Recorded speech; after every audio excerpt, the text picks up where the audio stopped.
Welcome to The Uprising, a podcast of LibertyNation.com. This is your host, Scott Cosenza. And what a week it's been for those pining for Donald Trump's tax records and pining about and fretting over the Mueller report and all those bad actors that we have to really discover before the next election. And neither of those two things could be about embarrassing Donald Trump or frustrating his attempts to win re-election or keep other Republicans out of office. No. It's all so we can learn and find out what happened to our democracy, except, of course, if any of that inquiry may point to somebody away from Donald Trump or Republicans. So because I really never hear anybody talk about it in the legacy media, I think it's always important to remind everyone that the only reason that these people are seeking Donald Trump's tax returns is because they believe once published, they can use the information to damage him politically because he paid so little as a percentage of his wealth in income tax. And they're right. But they're lying when they tell you it has anything to do about Russia or the election or anything else. Now, how do I know this? How do I divine what goes on in the hearts of progressives and Democrat political operatives? Well, no, I can't divine their intentions and their true feelings, but what I know for sure is that anybody who says that they need Donald Trump's tax records to find out what interests he may have, what financial interests he may have and benefit from, is lying to you. And the reason why they're lying is because the President of the United States has to file, and candidates for President of the United States have to file an exhaustive financial disclosure. Donald Trump has filed one. In fact, he's filed 3 before he ran and every year he's been president. In that document, it discloses every financial interest that the president or candidate has. Donald Trump's entry, in fact, I'm looking at the one from, I think, 2017. There are over 500 different LLCs, corporations, partnerships, you name it, that he has a financial interest in. You can go and look up their names. You can find out who the secretary, the treasurer is, the amount. All this stuff is available for anybody who wants to take a look at it. It's not a secret. So anybody who tells you that they need this tax information for something other than to use his tax rate and payments as a cudgel against him politically is simply being dishonest. All you'd have to do is come up with a single company or partnership or enterprise that he has a financial interest that he didn't disclose on that form, and that would be big trouble for Donald Trump. So we're expected to believe basically that he was in league with the Russians and maybe some oligarchs and some funny business, but then chose to what? File tax returns on that? He wanted to pay tax on the dirty money? Come on. It doesn't make any sense. And if there was a press that wasn't just aligned against Donald Trump, you'd know it before now if you didn't already. Because instead of breathlessly reporting the Democrats' demands for this information, they might ask, well, have you read the financial disclosure report? And how would this be more instructive or informative for you? Alas, that's not what we hear. But you have the uprising for it, I suppose. Well, if it's not about Russian collusion, then what is it about? The next election. It has to do with embarrassing him so that he doesn't win re-election. And I think that's a lot about what we're seeing now with the Mueller report. Well, there's sort of 2 branches of that. There's the Trump derangement syndrome branch, and then there's the political election branch.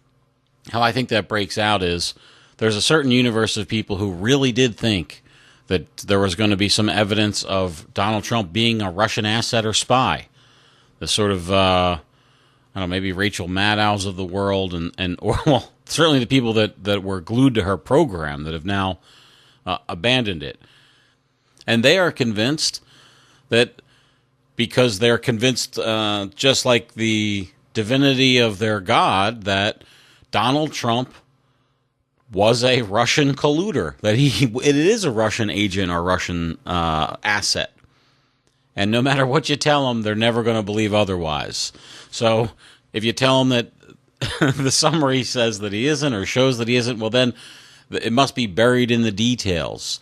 And then once the actual report's released, we'll hear more about how, well, it must have been left out of the details. But there'll be no peace for them. But then the other side is, I think, the more common, and that's the ones who are looking to use this information for political gain, because that's their stock in trade. I haven't decided for myself whether I think the report should be released in its entirety or unredacted or not. And one of the main reasons why, or in fact perhaps the sole reason why, is because when Special Counselor Mueller takes these people before the grand jury and asks them questions about themselves and their dealings, they can't lie and they can't remain silent if they want to stay out of jail. So they have to tell him. And to call the subpoena power and testimonial, the demands for testimony that a special counsel can bring to a potential suspect or witness invasive is an understatement. That we know, or reasonably can know, that Donald Trump was not an asset, did not collude with Russians, or was in league to spy with Russia against the interests of the United States or his top deputies and lieutenants in the campaign, well, then you can say that, well, the information that the special counsel has gleaned from them, to the exclusion of that which has been referred for criminal referral, is private information. And who they had business dealings with, who they had extramarital or otherwise relations with, is not the business of the public, when they would have to have disclosed private facts in the course of the investigation. And it's reasonable for those people, I think, to expect that their private facts should be held private. So while there can be very good reasons for demanding the report's release, there can also be solid reasons for saying some of the material presented in the report should remain redacted, and it's not appropriate to release it publicly, even if it doesn't implicate national security. But the behavior of government actors, well, now that's an interesting question. They don't have that privacy interest in what they've undertaken to do on the public's dime in the public's name. The derangement syndrome sufferers, the naturally occurring ones, the Maddow group, and also the political motivated ones that are propagating it, don't seem to be interested in that latter part of the inquiry, though. Here's the Democrat Senate Minority Leader Dick Durbin and member of the Judiciary Committee on NBC News. Well, I think there should be a complete disclosure of the Mueller report. I was standing in the subway in Chicago on Friday, and a lady came up to me named Deborah, and she said, "We paid for that inquiry. Why can't we see the report?" She's not a professional politician by any means, but I think she speaks for most of America. I don't want to dwell on it, but I think it's important we at least see what Bob Mueller produced. I think most of America cares about whether Donald Trump is a Russian spy, because that's what you had them wondering about. And the rest of it is just the details. Well, how many Americans are going to read this report? I mean, most journalists aren't going to read it, so I will, because I'm a glutton for punishment. But most Americans, no, they're not going to read it. Maybe they want a real summary that was detailed by somebody who's not a direct appointment from the president, and that makes sense. But I don't hear such a clamor for it from my neighbors and friends. What about getting into the whole genesis of the false report to begin with? Can we get into that? You sit on the Judiciary Committee. The chairman there, Republican from South Carolina, Lindsey Graham, has indicated he wants to do some investigating of the investigators. How did this get started? He has said he wants to talk about Comey. Are you with him on this? Do you think that's an investigation that's necessary? I don't want to return to Travelgate, Benghazi, the Clinton emails. I think we can move forward from here. We ought to focus on the counterintelligence aspects of this and the security of the 2020 election. So Deborah really needs to read the report to understand what went on and what happened with our election. But she doesn't want to know how our country was turned upside down and in some ways paralyzed for years, where the sort of a popular mass delusion that the president was somehow a foreign agent, a Russian agent, or under their control. Deborah doesn't want to hear about that? Nice job with the linking it to Travelgate, a Clinton-era scandal, and Benghazi, an Obama scandal. I, for one, would like to actually get back into both of those, but I recognize I'm perhaps in the majority there. But it might be interesting to find out why the upper echelons of the FBI conspired to ruin Donald Trump's presidency and, in fact, perhaps conspired to see that he be removed from office against his will. Is that maybe worth, could we get a hearing, just a little under oath on that? I mean, we know that the former FBI director James Comey lied under oath to the U.S. Congress. Are you outraged about that perjury? No, we don't hear it from you, do we? What about from some of the Democrats who would be president and replace the Donald to our betterment? Senator Nice, Amy Klobuchar, was on ABC News where they asked her if she believed that water was wet. The investigation did not establish that members of the Trump campaign conspired or coordinated with the Russian government in its election interference activities. You obviously, I know, want to see the full report, but do you have any reason to doubt that principal conclusion, and that's the big one, that there was no collusion between the Trump campaign and the Russians? I want to see the report. All we have is a 4-page summary. And I think the major reason that we need to see the report right now, in addition to getting all the details, is to know what we should do to protect our elections and to protect our democracy going into 2020. Love the refusal to answer a direct question. Does she have any reason to doubt the principal conclusion? The most important thing, the whole thing, right? The whole shebang. I mean, sure, the Russians bought a couple $1,000s worth of Facebook ads and sent a spoof email or 3 million. But was Trump a Russian spy? I mean, that's why we got into this whole shindig, right?